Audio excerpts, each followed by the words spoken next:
Constituição e organização política dos países é o tema de hoje. Iremos falar como esses países são constituídos e como eles se organizam perante os demais. Inicialmente, segundo a ONU, existem hoje 193 países, né, ou estados membros. Né.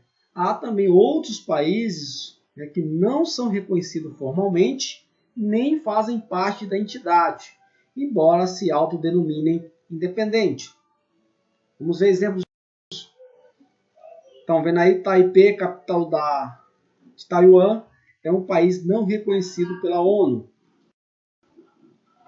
Pristina, capital do Kosovo, é um dos países não reconhecidos também pela ONU. Eu tenho Elaine, capital da Saara Ocidental também, que não é reconhecido pela ONU. O problema de tanto do Saara Ocidental como o Kosovo é o problema que eles estão ainda sob supervisão de outros países. O Saara Ocidental sob supervisão do Marrocos e da Espanha e o Kosovo sob a Sérvia. Já Taiwan não tem esse domínio de instituições sobre eles. Ok? Essa é a diferença. Fora ele, eu tenho ainda o Vaticano, a gente que não faz parte, o Vaticano também. Ele é um Estado, para quem não sabe, e ele também não é reconhecido pela ONU. Governo, Estado e soberania. Vamos lá. Então, gente, a imprensa, ela costuma misturar o quê? Essa questão desses dois conceitos, Estado e governo. Né? Qual é a diferença entre esses dois conceitos, Estado e governo? Primeiro, o Estado é a entidade que representa o país no sistema internacional de modo permanente. O governo é o composto de grupos que, de maneira alternada, representam determinado Estado em algum momento. Então, o que a imprensa costuma misturar? Ele mistura políticos, órgãos públicos e autoridades. Então, não faz aquela mistureira, sobre o que é político, né, sobre órgãos públicos, autoridades, e acaba ninguém sabendo quem é quem nesse balaio de gato que a imprensa faz. Vamos lá. Então, quando você fala de Estado, Estado é o quê? É o país. Então, eu vou pelo pronunciamento da ONU. A ONU, o Brasil, toda reunião da ONU, ele é convocado a fazer a abertura da Assembleia Geral da ONU.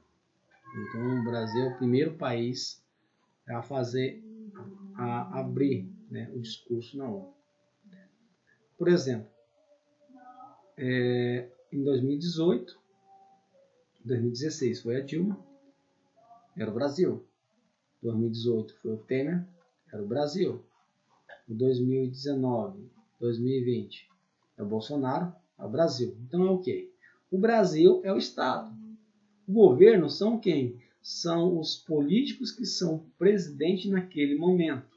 Ok? Então o cargo de presidente ele é o Estado e o presidente e a pessoa que está assumindo a presidência é o governo. Então é assim que funciona. Então o Estado permanece aquele, tá bom? Só que o que? Há uma alternância de pessoas que vão dirigir esse Estado, tá bom? O Estado ele não funciona sem governo, ok? Quando ele funciona sem governo, sempre é um desastre, tá bom? Vamos dar uma alegoria bem simples entre um carro e o motorista. O carro é o Estado, o motorista é o governo, né? O Estado só pode andar se tiver um governo, senão ele fica estático, parado, nada funciona. Então o Estado só vai funcionar se tiver um governo. Um carro só funciona se tiver um motorista. Mas às vezes tem carro que anda sem motorista. Você sabe, então o Estado aqui, mais presidente, considerar que o Estado é o que permite a existência que ocorre. Então, quando o Estado ele é dirigido por si próprio, ele permite a existência do país. ou podemos dizer que o governo, ou seja, de onde se originam as leis que devem ser seguidas por todos os cidadãos. O Estado é constituído por instituições responsáveis pela organização política e social do país. Aí ele vai dar um exemplo aqui, que é um exemplo bem... É o Senado e o Congresso, né, Nacional. Os ministérios, as empresas estatais, os serviços públicos, tudo isso, gente, são instituições de Estado. Elas estão ali para funcionar. O Estado só funciona com essas organizações funcionando. As pessoas que ocupam esses órgãos e cargos compõem o governo do Estado durante o período em que exercem suas funções públicas.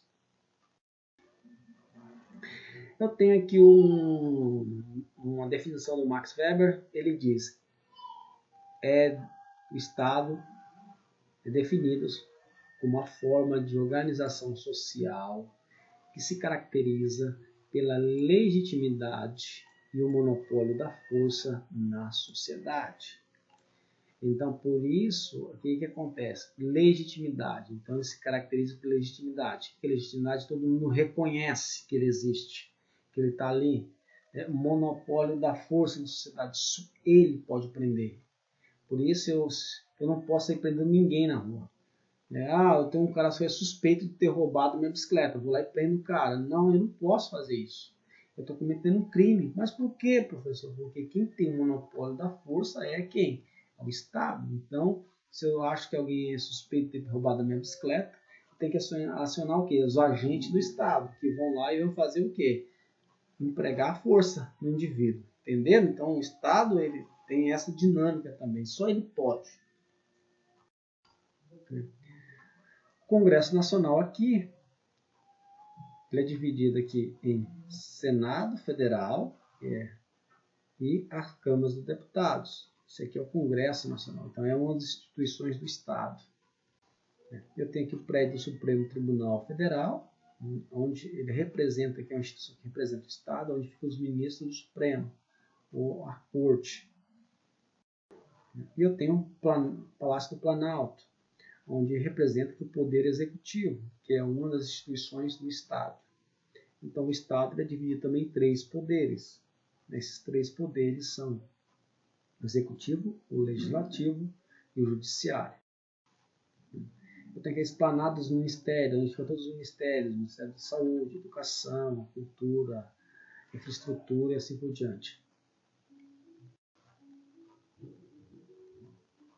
Eu tenho aqui a Receita Federal, também ela é um órgão que representa o Estado e as suas instituições.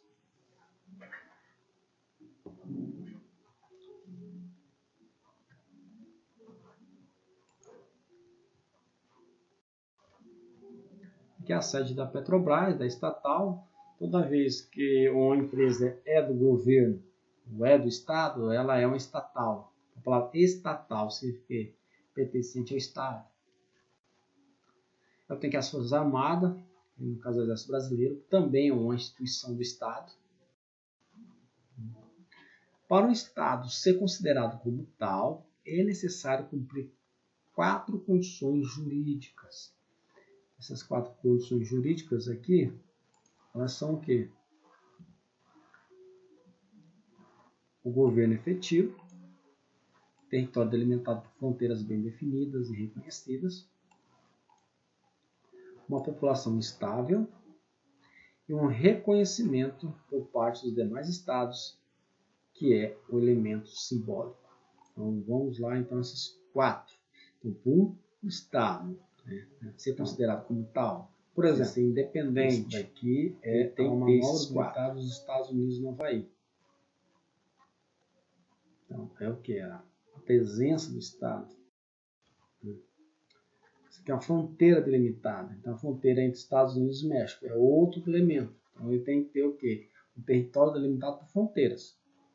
E que um reconheça a fronteira do outro. Eu tenho que ter a questão da população. Eles têm canadenses em um momento cívico. Significa o quê? Que eles primeiro reconhecem que são pertencentes àquele Estado. Ok? Você não tem como criar um Estado em que a população diz assim, olha, vamos criar um Estado aqui, Estado do Amazônia, República Federal do Amazônia, ou da Amazônia, que seja o que for.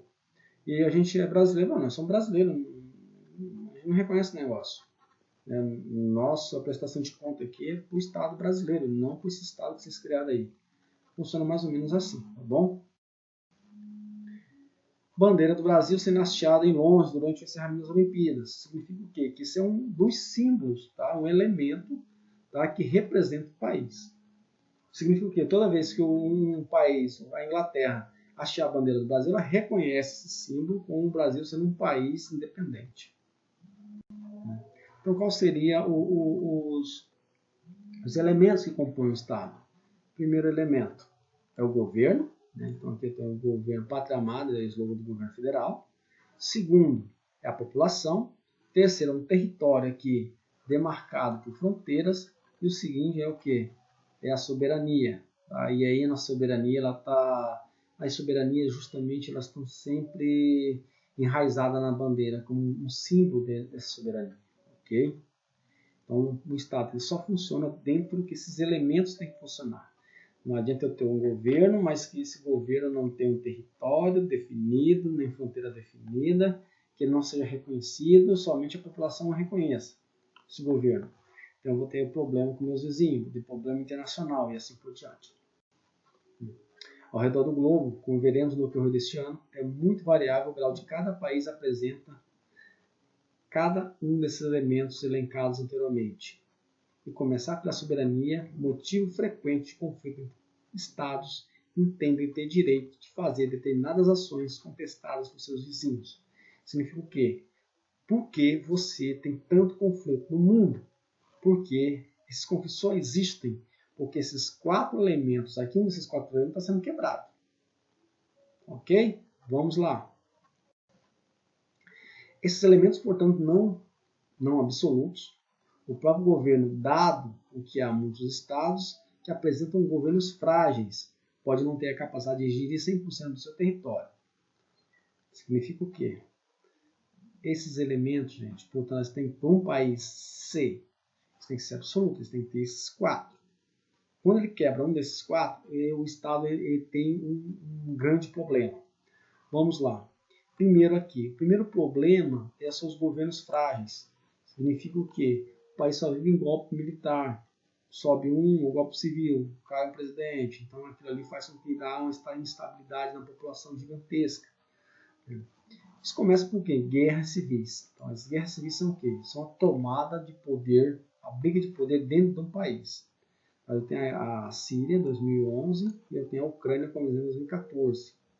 Eu tenho as chamadas invasões. Essas invasões só ocorrem quando você tem fragilidade no território. A questão das fronteiras mal delimitadas. Né? Outro problema, falta de infraestrutura e presença estatal. Quando o Estado não consegue o quê?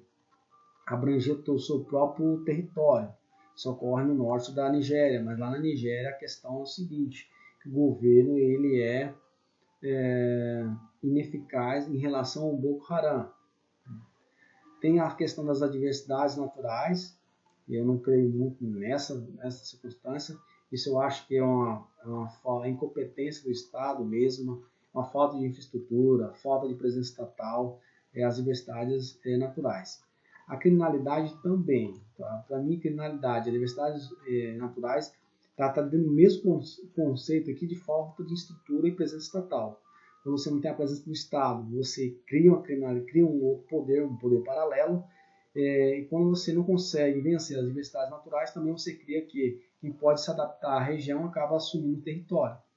Então isso parte dessa questão da infraestrutura e presença estatal. Tem aqui a Guerra Civil na Síria em 2011, invasão da Rússia na Crimeia, que era um território que pertencia à Ucrânia, mas acabou que sendo tomado. Um ataque do grupo Boko Haram no norte da Nigéria, e atacando tribos, principalmente os cristãos, arrasando tudo. Tá? Isso é falta de que a presença do Estado nessas regiões.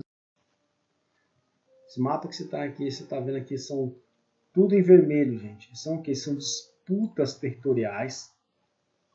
Entendeu? Vários países com disputas territoriais. Isso daqui, gente, é a questão da violência. Aqui, ó. Civis são mortos no norte do México, os cartéis mexicanos. Então, os norte-americanos que estão aqui próximo dessa região aqui dos Estados Unidos, aqui, eles estão sendo o quê?